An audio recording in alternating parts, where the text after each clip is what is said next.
Tayo kay ano tayo? Ay Rosan. Ano pa ng mama ni Rosan? Ano pa ng mama niya? Si nanay, ano kalimutan niya.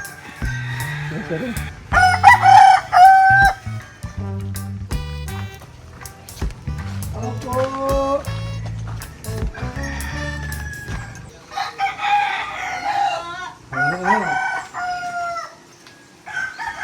Ang ganda ng ano ni nanay, ah. Ano po kayo? May dalabi kasi kuya. Kuya Bal. Kumusta, Nay? Buti po, Kuya Ba. Tuloy po. Kumusta kayo? Ayos lang po. Wala pang jowa? Mayroon na. Wala po. Huwag ka na magjowa, Nay, kasi mahal ang bigas. Ano po? Ang dito sa bahay ni nanay. Buti yung sulok light, di ba yung malungkot minsan, wala si Rosan. Ang malaga po na walang sakit sa ulo. Opo. Kumusta na kayo, Nay? Ayos lang po. Ikaw may nagkape na ba kayo? Nagkain na ba kayo ng magahan? At tanghalian na po nga. Pusa, O, kailan pusa naman yan? Birador. Ah, Yung pusa ni Rosan. Pusa ni Rosan. Ang ganda. nandito po kami kasi isa po sa aming mga ginagawa sa Kalinga, yung mga beneficiary po na may mga problema po, o inaaway, ganyan, may mga pagbabanta sa buhay. Kami po ang magawa niyan, ang tutulong sa inyo po. Ipabarangay namin or ipapulis. Attorney, Nay, anong mo kung mayroon siyang problema tungkol dyan? anong balita na sa iyong mga problema? May problema ka wala? Yun nga po sa lupa sana. Anong lupa, Nay? Yung Ito? oo. Itong lupa nyo? Opo. Anong problema nito? Yung papilis. Yung papilis. Nasa mother title pa ito, no? Kasi dahil pagka ano mo sa mother title, ihiwalay mo. Babae ko. Hindi, anong sabi nung may-ari ng lote? Pag nagpa-abogado daw po kami, marami kaming gagastusin. Kasi po, nagpunta na po kami sa abogado, kaso sabi ng abogado, dapat to kasama yung may-ari, tapos yung mga, kung ilang magkakapatid, dapat kasama na, tapos picture na. Ito ba ay meron kayong kasulatan? Ano lang po, yung kung galing na po sa barangay. Barangay. Okay. Opo. So yun po ay malaki ng pinanghawakan mo yan. Malaking bagay na. Kasi alam niyo po, itong bahay, itong lote po, ito ay mahigit itong 10 hektarya ay. Opo. Pagka ihiwalay ito, maraming pipirma talaga. Marami. Oo. Ngayon, ang ginagawa natin, barangay sa barangay po yan. Ganon. At hindi basta-basta po na ihiwalay itong mother title. Kasi ganito mangyayari kung halimbawa nagpapasukat yung may-ari mismo, saka pa lang pwedeng maghiwalay na ito. Walang problema yan. Yung ating contact na anong tawag yung magsusukat ng lupa, Sa land, attorney? sa land transportation, sa agrarian? LTO naman yun. Agrarian. May tawag dyan sa Agrarian. Agrarian reform. Oh, hindi yung gumagawa niya ng susukat, may tawag dyan eh. Nasa labi ko, hindi ko lang mabanggit. Okay.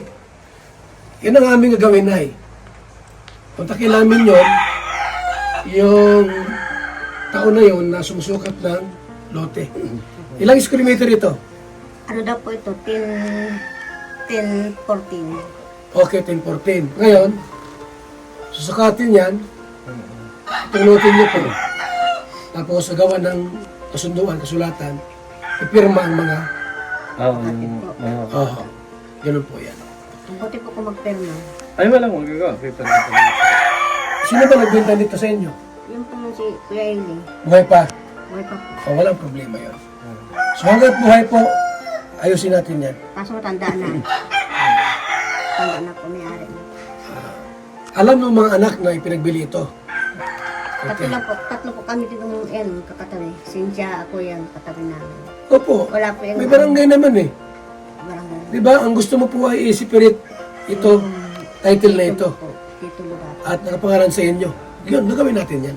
Attorney, yun ang ating halakarin. Opo, yan ang aming Alamin ta kung magkano ang magagastos. Kasi meron talaga at merong magagastos kayo dyan. Mayroon po. Mayroon nga daw. Mga 100,000 siguro yan. Dapat. Basta po daw kung ilan po na magkapatid yan, 1,000 daw po, isang ulo niyan ay. Halimbawa, 5 magkapatid. 5,000 yan. Walang problema. Ano, kumusta na kayo na? Yung love life niyo po, wala kayo na, walang manliligaw dito? Wala po. Wala po, libangan ko lang po dito, manood ng TV, sa baboy, tapos yung kalaman po. Baka naman minsan nag-iimot kayo dito. Wala po. Kumiiyak-iyak kayo habang Wala. nanonood ng TV. Ay, wala po. Pinapanood ko lang po kayo lagi. At naalala mo si Rose, anong anak mo? Opo.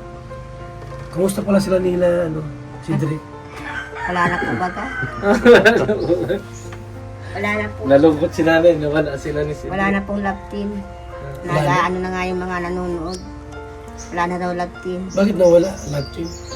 Aywan ko po kay Cedric kung anong ginawa ni Cedric. Baka nakabuntis. Attorney. Tama ka. Nagka-girlfriend si Cedric. May edad ba na po kasi Cedric? Nagka-girlfriend na? Oo, nagka-girlfriend. May girlfriend na po. Pero hindi nakabuntis. Hindi naman po. Girlfriend, nagkaroon siya ng girlfriend. Alam mo na pag yung lalaki po may edad na, Talagang naghahanap yan ng naghahanap po asawa. talaga yung asawa. Parang parating aso yan. Di ba? Yung aso nawawala. Nasaan yung aso ko nitong lalaki? Ba't nawala na? Yung pala, Naghahanap po. naghahanap ng babae. Naghahanap ng babae. Oo, ganun din po. At ano itong pusa mo? Kung naghahanap ito ng babae. Oo, ito. Nakikipag-away din. Lalaki ba to? Opo, lalaki Ayan. po yan. Parang ganun din yan tao. Nakikipag-away din niya sa kapatid ng lalaki. Kayo po, di ka naghanap ng lalaki. Ay, hindi po. Tawag na po. Masama po yun. Ilan taon na kayo ngayon? Ay, 54 na po ako. Bata pa, attorney. Bata pa. Bata pa po. Oh. Bagay pa kay Engineer Kaya Ragon. lang, kung mag-aasawa pa akong palasinggero, Oo. mamamagay lang ako, kukonsumit yun. Wag na. Buti po yung baboy na libangan ko, Ayun. Saka may anak at dalaga, mahirap yun. anak ng dalaga. Pag nag-asawa yun, May yun anak ang na ano ko. tama. Paghahandaan yung makuapo. Yun. Ganun lang yun. Adjust mo yung anak mong dalaga. Kasi alam na alam ng anak mong dalaga na kapag siya ay matutulog, tulog lang siya dyan. Tulog lang. Oo, di ba? Kaya mas maganda na rin yung ano mo nanay. Pero kung nagpapaibig ka talaga, bakit hindi? Di ba? Wala man po ako napupusuan dito. Wala po. Kahit po ako inaano nila, Anong kinain mo ngayon na umaga? Anong inulam mo? Nag-ano po ako ng malunggay po, Kuya Bal. Nagkisa po ng may sardinas po. Hindi ka nagbili ng kahit malamang isda o karne. Wala po. Mahal po ang isda ngayon. Mahal Ay, ano? mahal po ang karne.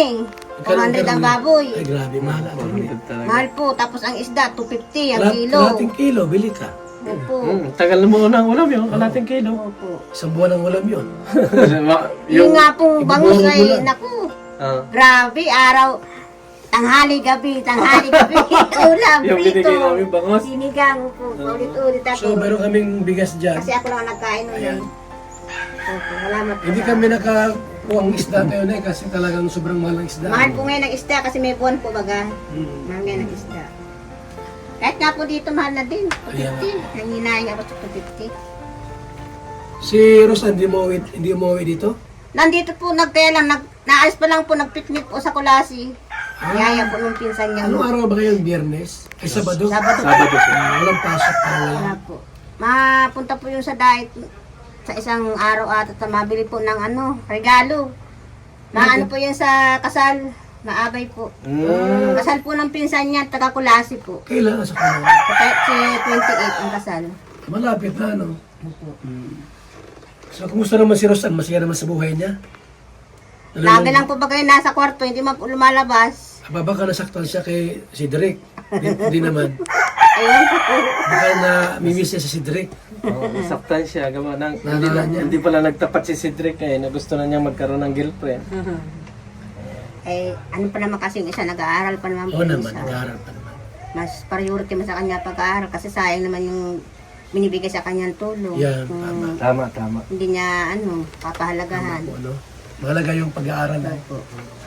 Nakakatawa. Nakakata po ako niyan, kinakata ko niyan nung una ko palang, nung unang dating yan dito sa ulo, tapos dito. May rabies yan. Ano po pag ako, nagpaturo. Ano nga? Bayad akong 7,000. Ano nga pala? Private. Pagdating ka niya, wala tayong 7,000. Oo nga, wala na. Kasi sa baboy ko po, kuya, ang nagastos ko, imbis na bibili ko ng baboy yun, ginastos ko dyan. Kaya nga. Ba't ka kinagat na Pinalo ko kasi labas ng labas, eh may mga pusa dyan nagalabak. Ngayon, hindi ka na nakagat dyan, hindi na nangangagat. Hindi na po ngayon, mabait na sa akin kasi pinapalo ko siya eh. Takot sa akin. Ito pala lagi nila nirasan. Makabait ka. Oh, ibuntot niyo, tuwan-tuwa. Ano pala kayo na ano ng kagating? Gusto kong kagating. Pinalo ko kasi yung muso. Nagalit sa akin, Galit sa iyo. umakyat sa ulo ko. Sabi, kartagat yung anak ko, ba't ka naman nagpakagat? Alam mo naman wala yung turok. Hindi nagpa-indik ako. Kasi ano daw yan, sa ulo, ay grabe yung turok. Sa diet ka pa-inject. Tracing tudok ang tinudok sa akin. Diet. Opo. Masakit yun. Sa private po, diyan lang po sa may papuntang provincial. Katabi ni ano. Malang tulok ngayon ay. Opo. 7,000. Grabe yung turok. Diyos ko. Ang ganda pa naman pusa, nangangagat pa na ano. Kumusta ang baboy mo na ay? Ayos Malaki lang na? po. Malaki na ang baboy mo? Kaya sa buwan na po, madadalawang buwan ngayong July. Ilan ba yan? Tatlo lang po Tatlo? nga. Apat sana yan, kaya lang yun nga yung pusa. Ito ang naging dahilan, yung Opo, pusa. apat sana yan. Ay, ang mahal ng baboy kasi ngayon, 5,000. Mahal. Grabe. Mahal. Ang linis ng bahay ni nanay. Ang pagkain pa. Linis ano? Mainom po kayo ng tubig na malamig, kuya Hindi, pa. okay na yun. May dala kaming tubig din naman. Hindi nababago yung ano niya. Ganun pa rin ang bahay Ganun pa natin. rin. Eh, Ano to? Mga Ano lang dalawang po taon na yung ito. mga, nag-ano na po yung oh. Tapos yung po kuya, baldi ko nasasara sa gabi, yung pinto. Alin dyan? Yan pong pandalawa kasi po baga ang pinto, dito, nagtatama. Ito, ano daw, attorney, kung gawin ni Ron yan? Yan lang po nilalak sa gabi Baka ano siya? Nag-ano po Ano parang, ito, gawa ng kwan. hindi po yung nasasara. Ay, ano, attorney, nagigpit. Tabasan to. Nag-ano po dyan sa Tabasan pinto. niya. Nabasa lang ako. Ba't nagkagayon? Ano po yan? Ganyan yan pagkakagilid. Sa siminto po ata. Ganyan yung kakagilid. Kaya hindi maisara. Pag mahugan iba, yan ang sakit niya. Ganyan yung sakit niyan. Magawasan lang ganyan, ni Ron. Yan mo na, pag ano. Screen lang po sinasara ko sa gabi. Oo. Mahirap yun. Dapat sara-sara talaga. Hindi nga po maisara. Ito na, isasara mo yan. Opo, yan nga po yan. Isara Ito, mo. isara mo ito. At saka yan. Opo. Para di ka na ito marip na, baka marip ka rito. Mahirap na. O na, pamili mong ulam ha. Salamat po Oho, kuya, bili ka bye. ng isda para pag may maglako, makakano ka. Salamat po. Ito na kami na ha. Opo, salamat po sa abala. Ingat ka lagi dito. Ano, at huwag ka masyadong ma-stress sa anak mo. Salamat po. Baka ikaw nalulungkot at wala si Rosan. Sige lang, kasi di ba week lang dito siya. Ano, kalimutan ko po pala yung BSM coffee. Oo nga pala, yun pala ang inainom niya. Pagbalik namin. Pagbalik niyo po, Opo, Kuya Bal. pagbalik kami dito. Ha? Nay? Magkano po yung Kuya Bal? Ay, 200 lang yun. Opo, Sa iyo? isang ano po. Oo. Salamat po Opo, sa abala. salamat. Ingat po kayo. Tayo. So, salamat po mga kalingap, mga kaibigan. Muli po yung abang lingkod, Val Santos Matubang. Simpleng tao, ordinaryong vlogger, small YouTuber na maglingkod sa abot lang po ng ating makakaya. Salamat, mabuhay, and God bless.